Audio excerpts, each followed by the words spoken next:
Jealousy is a strange thing. It doesn't warn you, doesn't knock, it just walks into your chest, and suddenly everything hurts. This is the story of 5 friends. In the moment everything changed, there was Liam, the quiet one, the observer.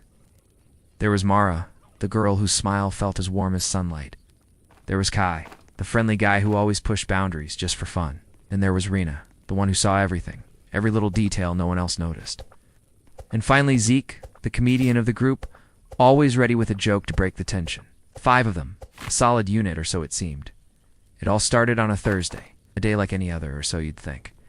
The 5 of them were walking home after class. The air was filled with their usual rhythm. Rena and Zeke were locked in a playful debate about who cheated on their recent pop quiz, their voices bouncing off the buildings. Kai was being his usual self, weaving between them, joking around, keeping the energy high. And then there was Liam, quietly walking beside Mara. He always stayed close enough to her to feel a sense of safety, quiet connection, but was always too scared to say what he really felt. He lived in that space between them, a silence filled with unspoken words. But something felt different that day. There was a subtle shift in the dynamic, a change in the air that only a few could sense. Kai kept sticking close to Mara, a little too close. He was laughing with her, a shared private joke that made her head tilt back. When the wind blew her hair across her face, he reached out and gently fixed it. Every gesture felt a little too intimate, a little too familiar. He was blurring the lines of friendship, and Liam felt every single second of it like a physical blow. Zeke, ever the blunt one, leaned over to Liam, his voice a low whisper that cut through the noise. "Bro, you're staring too hard." Liam flinched, his eyes darting away. "I'm not staring." Zeke just smirked. Ow. "You look like you're watching your crush get stolen in glorious 4K HD. Liam tried to ignore it, to swallow the bitter taste rising in his throat. But jealousy has a way of putting you on display, of exposing the very feelings you're trying so hard to hide. Later at lunch, the scene repeated itself, but this time it was amplified. Kai made a point to sit next to Mara again, their shoulders almost touching. He even offered her a bite of his food, holding the fork up to her lips. Then, he spotted a tiny smudge of sauce on her cheek and, without a second thought, wiped it away with his thumb. It was a small act, but it was deafeningly loud. That was the moment Rena, the quiet observer, finally spoke up, her voice gentle but firm. "Liam, are you okay?" He couldn't meet her eyes. He focused on a crack in the table. "Why wouldn't I be?" Rena sighed softly, "'Cause your heart is basically screaming right now, and everyone can hear it but you." Liam didn't answer. He didn't have to. Across the table, Mara let out a bright, carefree laugh at something Kai had whispered in her ear. And for the first time, Liam felt something sharp and brittle snap inside him. It was the sound of his hope cracking. After school, Liam intentionally walked a few paces behind the group.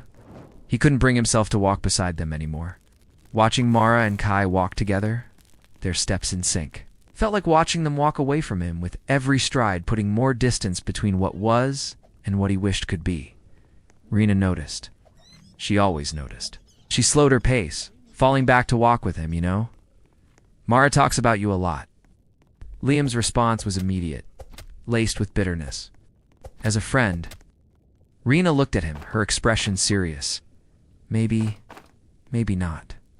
But if you keep hiding in the shadows, if you never say how you feel, you're just inviting someone else to step in and take your place." Her words were like stones, and they echoed in his mind the entire walk home. They followed him into his room, bouncing off the walls as he lay there, replaying every moment of the day. Later that evening, the group decided to hang out at Zeke's house. Liam declined. He sent a quick text saying he was tired, that he needed to study. But that was a lie. The truth? He couldn't bear to watch Kai and Mara sit close together again, to witness more moments that would feel like tiny daggers to his heart. He couldn't handle another round of the silent torture. As he was lying in bed, staring at the ceiling, his phone buzzed. A notification lit up the screen. It was a picture from Zeke. In it, Mara and Kai were sitting on the couch, side by side. Too close. Her head was tilted toward him as they looked at something on Kai's phone. A wave of cold washed over Liam. Below the photo, a message from Zeke appeared. "Bro, talk to her tomorrow, before it's too late." Liam just stared at the picture. His chest physically hurt. His mind was a whirlwind of what-ifs and worst-case scenarios. Everything hurt. It was the kind of ache that seeps into your bones, a deep, hollow feeling of being left behind. The next day, something had shifted in Liam.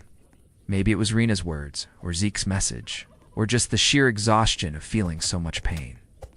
He gathered every ounce of courage he had, found Mara by her locker before class, his heart pounding against his ribs. "We need to talk." After school? Mara looked surprised at his sudden directness. And then, a slow, gentle smile spread across her face. "Okay. I've been wanting to talk to you too." Her words, meant to be reassuring, only terrified him more.